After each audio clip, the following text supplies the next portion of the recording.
Ito, minsan lang to pakita kasama ko si Coach Randy. Ito lang yan, pasaksak dito lang. Ako mo, doon, wala. Ito. Kailangan ko sa ma'am, hindi pwede na ito, hawak.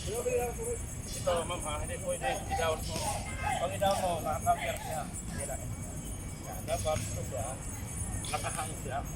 Para kung hawak-hawak siya dyan, ito siya nakataas. Nakahang ko siya. Ang pagkakot sila hindi dito, masugat ka. Ito lang. Yan siya ang mga ano. Tapos sasaksak naman. Ito. Pag ganito ma'am. Ito ma'am oh. Ito, karamihan sasabit to dito. Ito sasabit. Pag twist nito, ganun yan dito.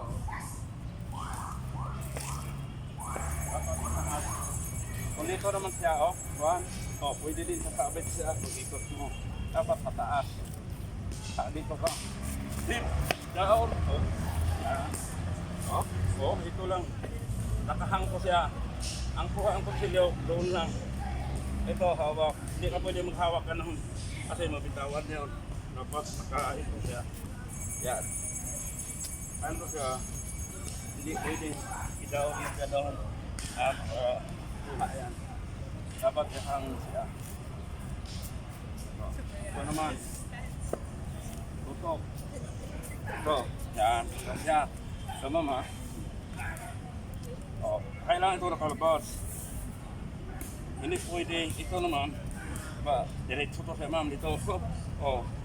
Kaso lang, mamilipit sa sakit. Kaso lang may sugat ka. Kasi karamihan sa nakadiin na. Kung wala kang sugat, ilayo mo yung gilid mo sa dulo. Doon mo. Daon mo. Yan o. Yan, hinahang ko siya para hindi siya mabago. Pero pag walang alam, pwede mabago-pulog niya. Yan, ito ang kuha noon. Yan, dito lang. Yan siya. Yan ang mga kuha na ito. Kailangan yung lakas niya ang hunahin mo kasi yung iba kasi kamukuha. Hindi pa pwede siyang kumukuha. Halimbawa, ito. Ginano niya, kaya ito. Ngayon, kung dito mo siya kukunin, bangga, down. Yan. Kaya lang siya, yung lakas niya, diretso mo. Okay, thank you for the support, Tiga Sistas. Yes. Konti mo na.